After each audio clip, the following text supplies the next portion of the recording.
The historic failure of no platforming. If we were to try to assess the overall impact of no platforming campaigns over the course of the past century, what would we conclude? You can find this on Patreon, on Substack, and at davidrovics.com/thisweek. The tactic has gone by many names, but its proudest exponents have often called it no platforming. It's been an actively practiced thing on the left for a long time, including for my entire life, especially during the Reagan-Thatcher era of my youth and during the Trump era as well. Many of my closest friends and left-wing musicians I've recorded with and toured extensively with on both sides of the Atlantic have been deeply involved with physical battles to shut down events of all kinds put on by far-right organizers, or to defend their own events when violently attacked. Good friends who are around my age and lived through the resurgence of the right that was happening in the US and England during the 1980s remember those times with a panoply of mixed emotions, generally including lots of pride and lots of regrets. Many have terrible physical scars to show for their involvement with this movement.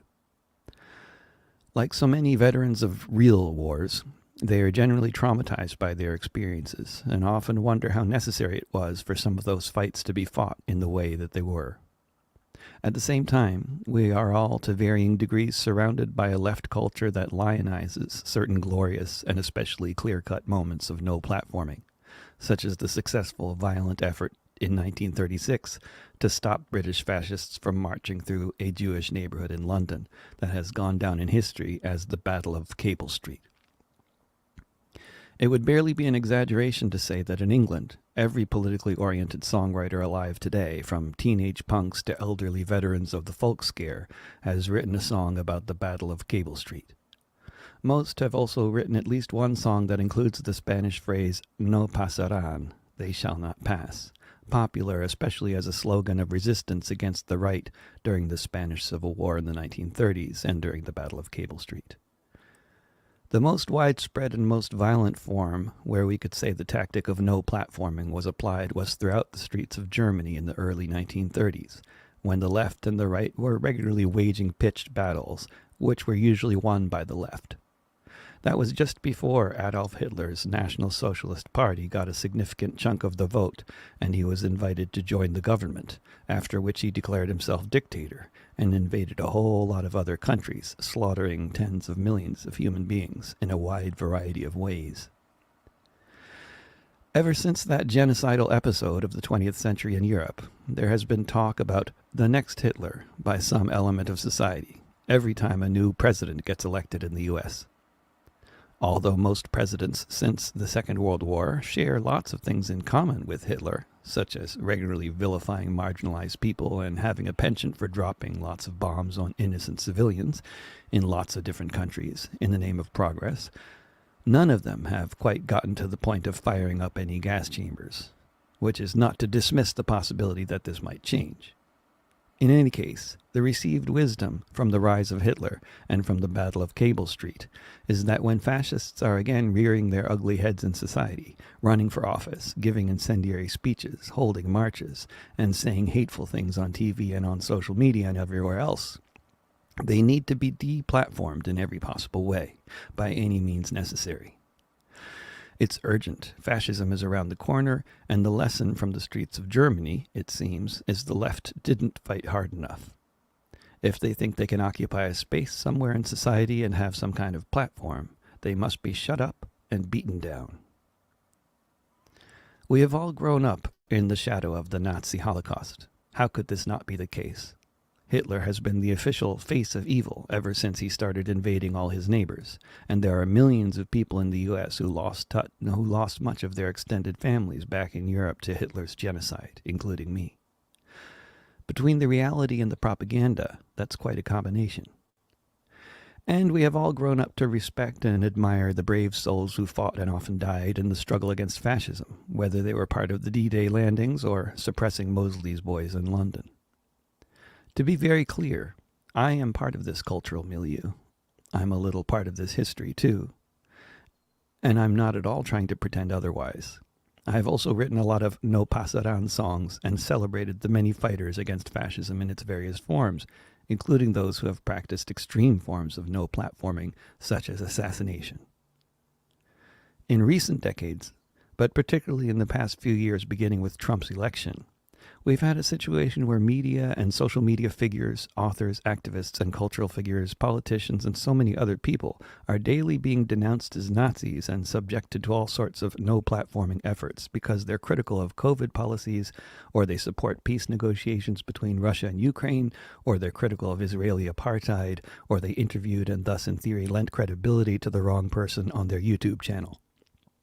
No platforming, as a tactic, has clearly been easily manipulated by those wanting to push the envelope for whatever reason, either because they're some kind of accelerationists, or because they really believe the wrong kind of feminist, or those skeptical of claims made by pharmaceutical companies, or those in favor of preventing World War III, are Nazis who need to be deplatformed, whether from Twitter, from Spotify, or from giving a book talk at a local bookstore. With such a wide variety of easily accessible Nazi targets to choose from, anyone who wants to write a bunch of angry anonymous comments on a Reddit post can feel like they're proud participants in a very important no-platforming campaign that's going to somehow or other make the world a less problematic place. But what if we were to try to assess the overall impact of no-platforming campaigns? Have they been successful in the short term or the long term, and how so? These are questions I've noticed the people who have found an intellectual niche in life as proponents of no platforming, as keepers of the flame of anti-fascism, and the historians of this phenomenon as well, have wanted to avoid confronting. This is understandable. Political science isn't really a science, and neither is interpreting history. Or if it is a science, it's a really complex one for which sufficient data is never available to reach a definite conclusion about some things. But it certainly behooves us to try to interpret the history, ancient and recent and in between, especially when we realize we might be repeating the same mistakes over and over again. When I ask myself where no platforming has been practiced in a big way, and what has been the impact, and where has no platforming been a less prominent part of society, and what has been the impact there, the history tells a story, at least for me, as I look at it now, with a perspective that I'll be the first to admit has been evolving over time, hopefully in the direction of more accuracy rather than less. If we take the most prominent and consequential example, the rise of fascism in Germany and Hitler's ascension to power in 1933, it's clear to many students of that period that the chaos on the streets characterized by constant battles between fascists and communists was a major factor in increasing support for Hitler, not decreasing it. It was a factor in the decision to invite Hitler to join the government as well. How far we'd need to rewind European history to get to the point where we could do some things very differently and avoid the rise of fascism during the early 20th century is a big and important question, which I'm not going to try to get into here. But by the time Germany was in the political, economic, and cultural state that it was in by the time fascism as a political tendency was on the rise, is there any evidence that the grassroots efforts to violently suppress the movement were successful? No, quite the contrary. Hitler came to power, which doesn't prove anything. History is too complicated for that sort of thing. But it sure doesn't seem to make the case for no platforming. Later, no platforming efforts aimed to prevent the far-right speakers from campaigning for office and from speaking on college campuses and elsewhere. Such efforts have been a backdrop of college life as long as I can remember across the US, England, Germany, and other places.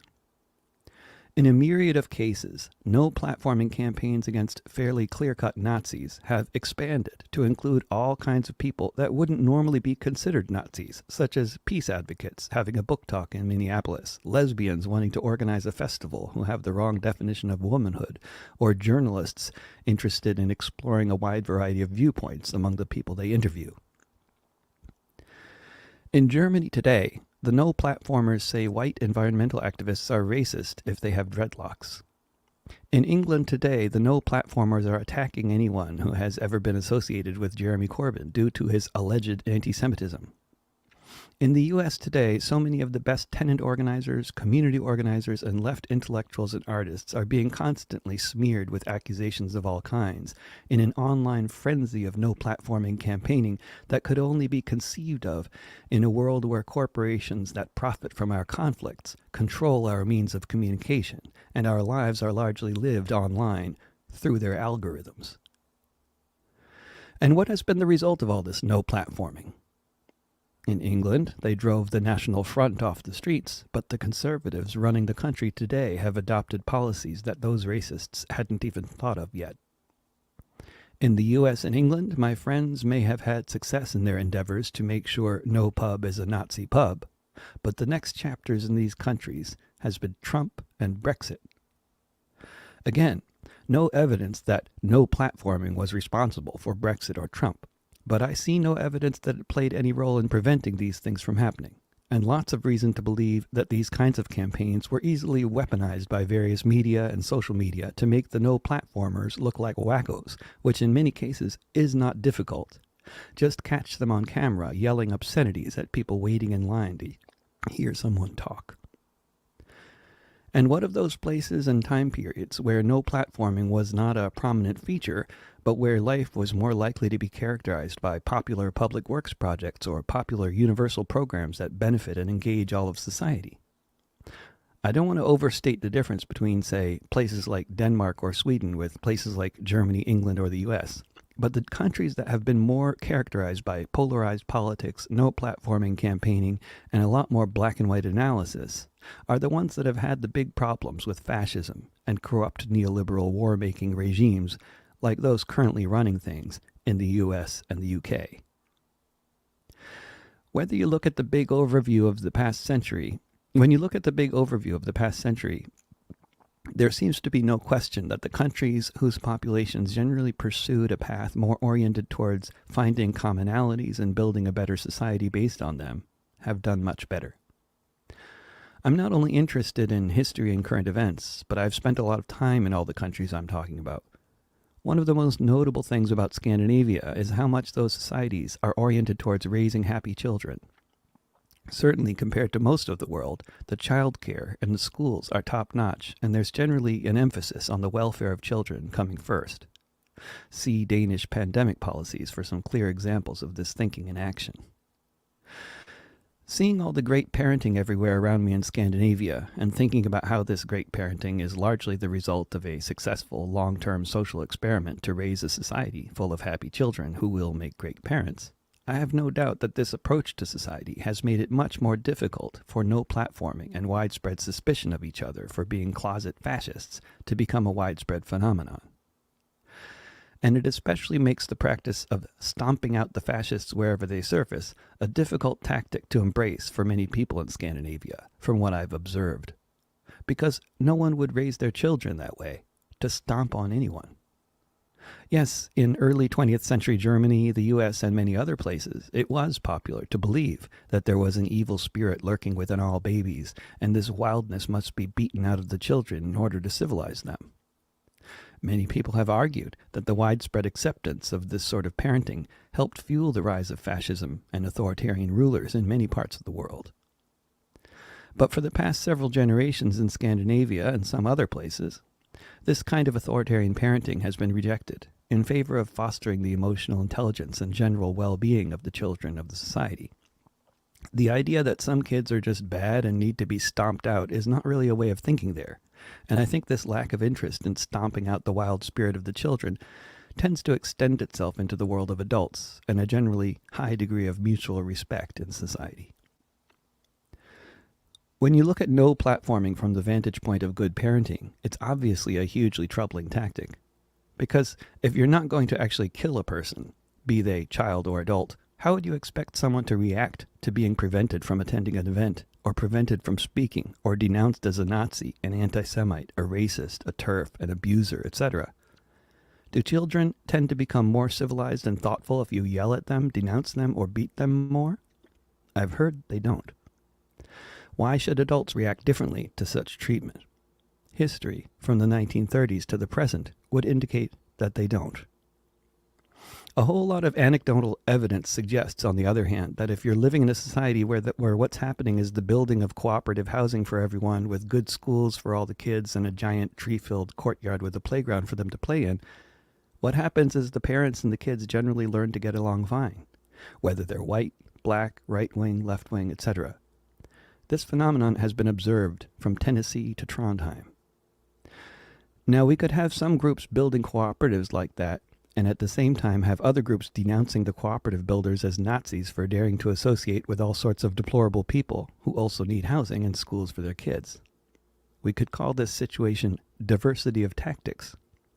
Or we could embrace the tactics that work and lose the ones that are counterproductive and call it progress.